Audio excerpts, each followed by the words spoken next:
In this next episode, Erica has been stood up at the prom, and she is determined to prove to everyone that she is a force to be reckoned with. Here's another great classic episode that you won't want to miss.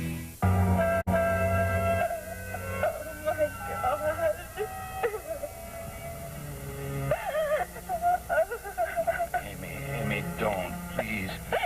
There's no reason to cry. All right, just tell me it's true. No. Amy, there's no use denying it. I know who Phil Brent is. No. Amy, don't you think I know what you've been going through ever since I got back here? Trying to keep me from knowing?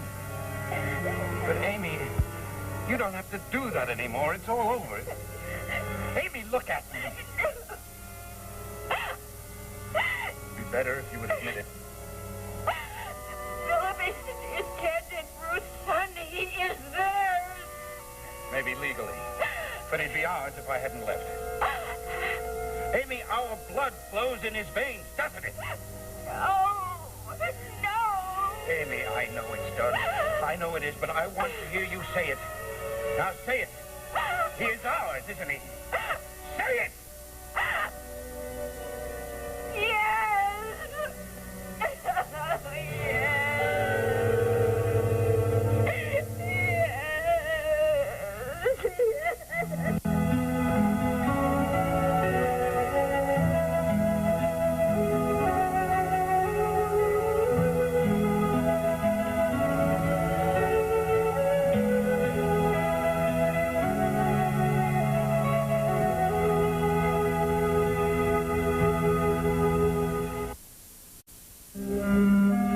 And this third one, oh yes, that's the trust fund that your father set up for you. And of course, none of the profits from one can be transferred to the other, so we always have to make 3 separate transactions. Oh, I don't know what I'd ever do without you, Link. Honestly, it's times like this that I'm so grateful that you did go into law. I wish that father would see it that way sometimes. Oh, darling, you know that your father is absolutely myopic when it comes to medicine. You mustn't let that upset you. It doesn't really anymore, Mother. Good. You know, I think this is a very exciting time to be an attorney. Well, just think of it. There's not a day goes by that our constitutional rights aren't, well, infringed upon, and the meaning of law and order needs to be understood better. I'm just so glad that there's a man of your caliber who's upholding the legal profession. Well, that's the biggest vote of confidence you've given me since you taught me to walk. Oh, darling, have I been that bad a mother? No, just a busy one. You know, and Amy and I was telling Amy the other day how it was and when it was that I first decided to become a lawyer. When was that? That trip that Father and you took us on to Williamsburg, Virginia. I think I was about 12. Really? We were thinking in terms of taking Philip over there this weekend. Oh. Well, this weekend, that is before the accident happened. I don't know whether he'd be able to go now. Well, Charles says that there really are no after effects from carbon monoxide poisoning. No, And of course. Phil gets home from the hospital today, doesn't he? Oh, yes, I'm sure he's fine, but he may have accumulated a lot of homework, and he may not want to get away from Terry Martin that long. It's quite serious, you know. Yes, so I've heard. Though what on earth she can see in Philip Brent above our Chuck, I can't imagine. Oh, Mother. Don't worry, darling. I'll never make the mistake of saying that in front of Amy again. I'll never forget how upset she got. Well, you know how close Amy is to Philip. Yes, sometimes too close, I think. Now, what's that supposed to mean? No, that just means that sometimes I think her concern for her nephew's welfare makes her rather neglect her husband. I'm not complaining, Mother. Darling, I know that. You never would.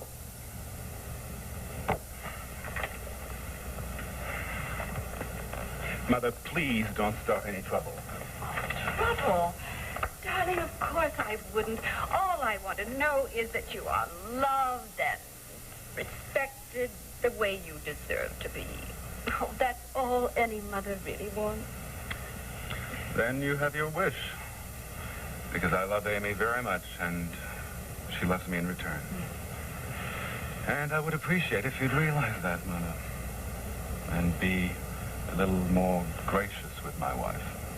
Darling, you don't think I have been? Well, there's room for improvement, shall I say. Very well. I'll start trying to change right now. Today, this very minute. I tell you what, I'll drop in and pay Amy a little visit right now. How do you think that would be? I think that'd be marvelous. I'm sure Amy would be very happy to see you. Oh, darling.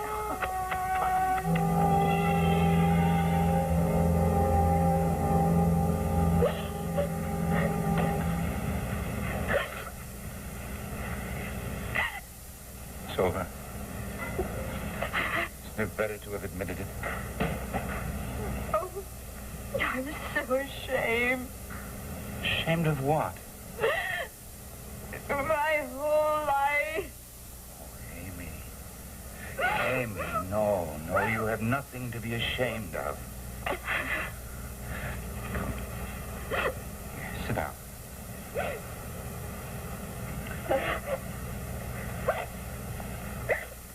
You have nothing to reproach yourself about, Amy. What happened was a long time ago, 20 years. You've said that over and over yourself. I'm the only one that's to blame. Oh, but Amy, he is such a wonderful boy. Do you know that? Oh, I felt it the first time I met him. I should never have told you. You didn't tell me anything, believe me. Nothing you could have said this morning would have convinced me that I wasn't right. I can't believe this is happening. Oh, it is happening, Amy, and it's been a long time coming. I think I sensed it the first minute I saw him, but I wasn't even sure what it was I was feeling. Yeah, that first night when I saw him in the restaurant with you and your husband, something drew me to that boy then. You know, I don't even like kids. There was something special about him. Why did you have to come back here? It was meant to be. Meant to be? Of course. If I hadn't come back to Pine Valley, I never would have been able to save his life the other night. But don't you think that's the hand of fate, of destiny? No. Yes, it has to be, Amy. I was meant to find out. And all the things I've been wondering about suddenly fell into place that night at the hospital.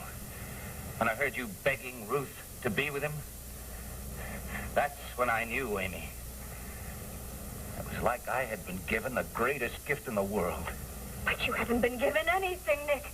This changes nothing. It changes my whole life.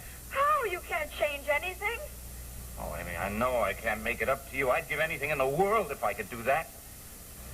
That night in the hospital, standing outside the emergency room, when I first knew who Phil Brent really was, it suddenly came to me in a flash what you must have gone through for 19 years.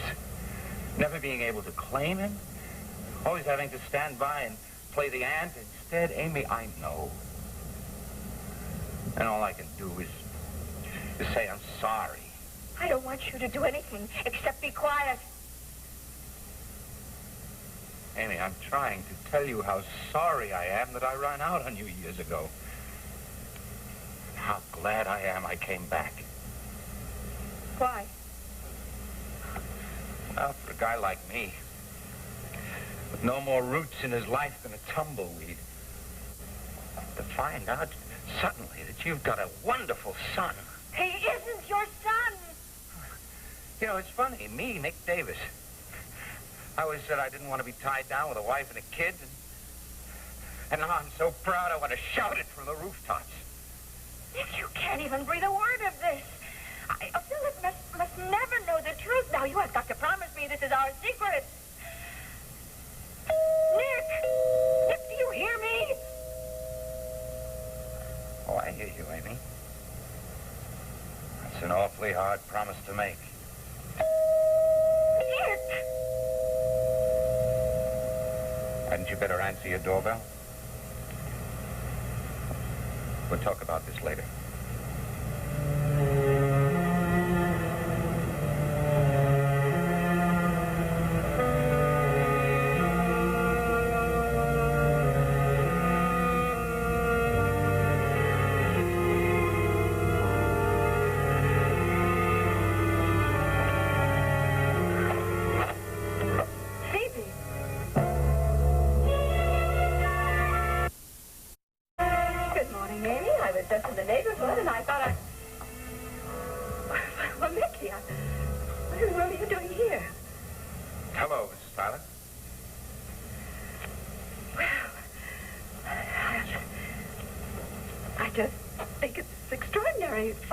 here.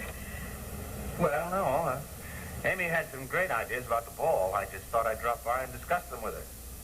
Oh, well, that is most unusual, especially after Amy's been so adamant about not helping with anything except peace causes. I am so adamant.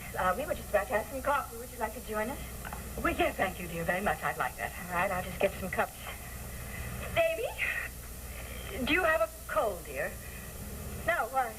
Well, your eyes seem rather red. Oh, well, it's spring. You know, I've got this allergy to something in the air, I think. Excuse me, I won't be with her.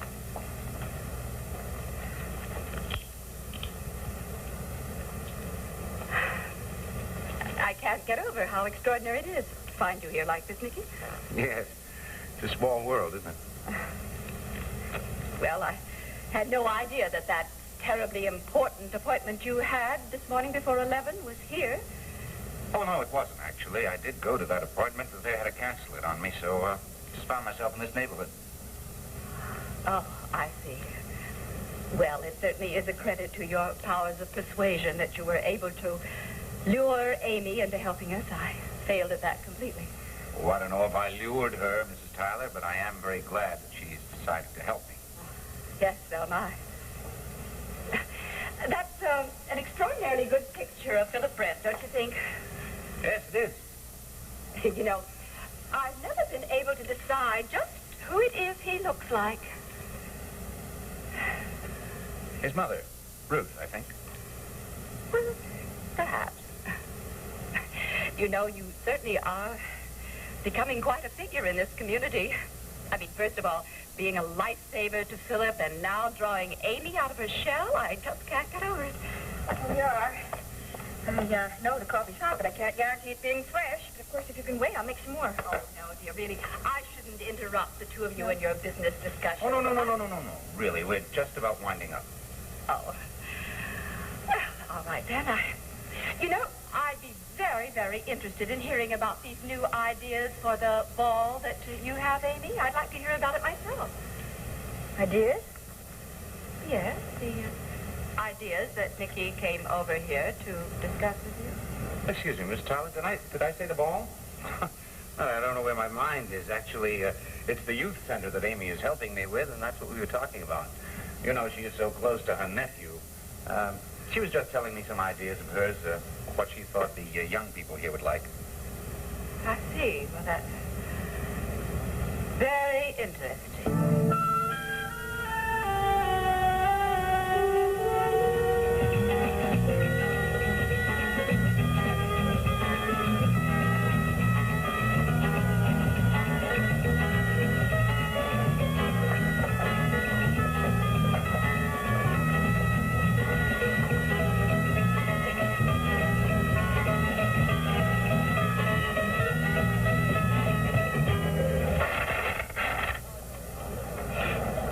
What'd you do that for? Well, I guess I like tearing things down better than building them.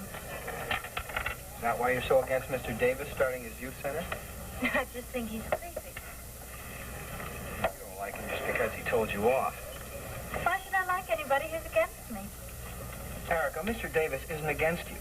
He just doesn't agree with some of the things that you did. And I'm not going to sit around and be insulted. It goes for Philip Brent, too. Philip did not insult you. Now, you tried to break him and Tara up, and he didn't let you get away with it. That's all. He stood me up for the prom. Erica, why don't you get off your high horse and come down here with the rest of us? I don't want to be down anywhere with the rest of you. I want to be special, and I'm going to be. What you're gonna be is miserable if you keep expecting everybody to fall in line with your ways. Hey, are we having a hamburger or another attack on Erica? You're right. Get some music going here.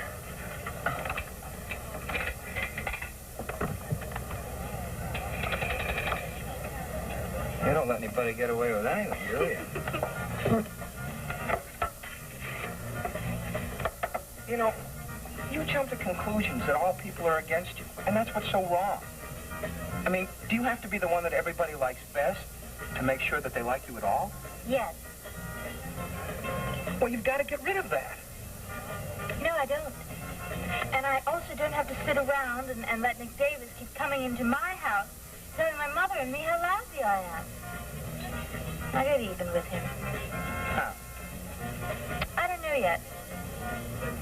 There's something very peculiar about the way he thinks Philip put into Superboy. Bringing him that radio in the hospital. Would it have been all right if he brought you the radio? I wouldn't want that creep on my side. Okay. Listen, let's forget it. Mm-hmm. I will. After I find out what brought Nick Davis back here to the valley after all these years. And I do mean to find out. Just you watch me.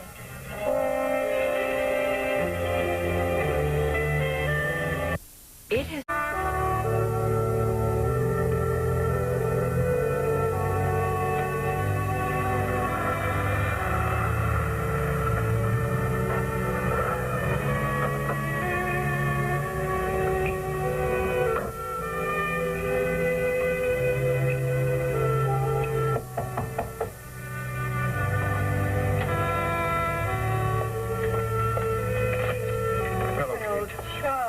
Nice to see you.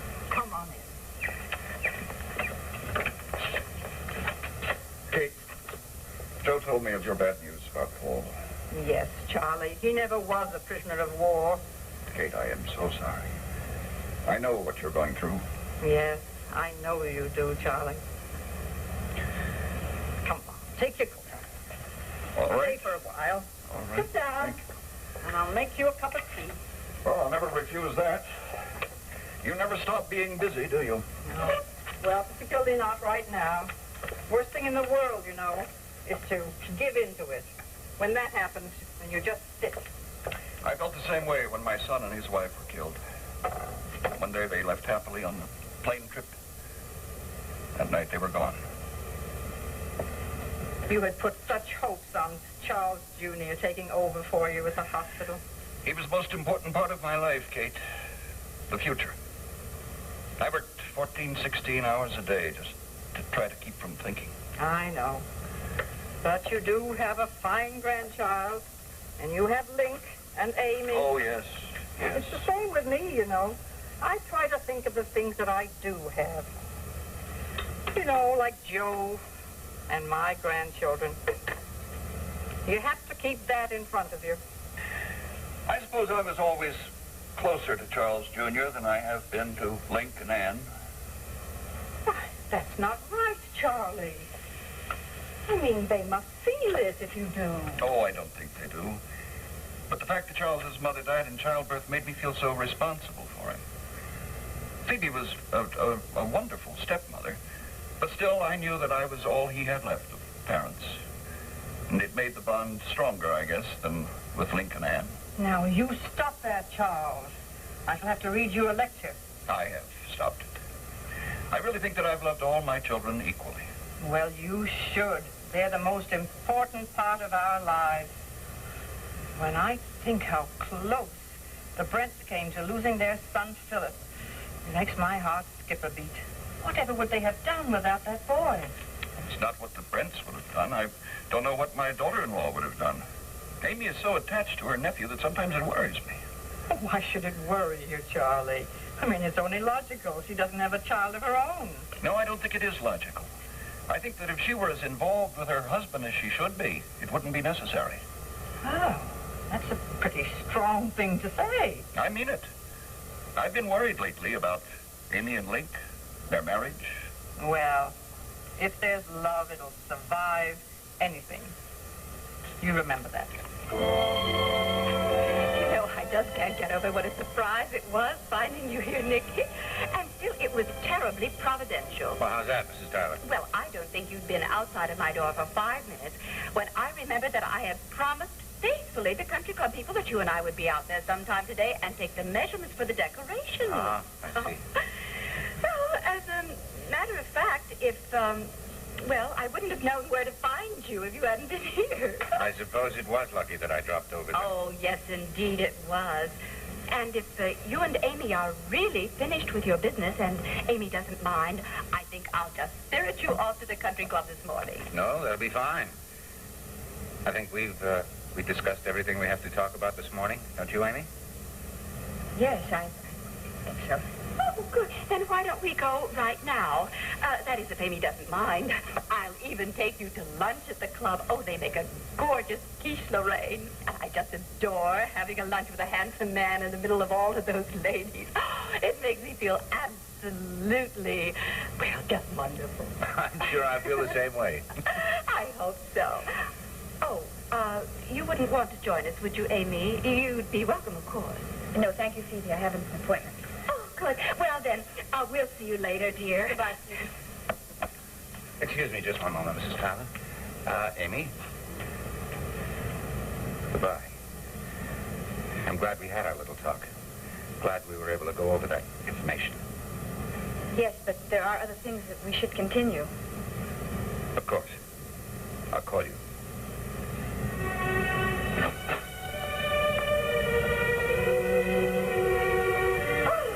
It's an exceptional day, isn't it? Oh, indeed it is, Mrs. Tyler. Really a day to remember.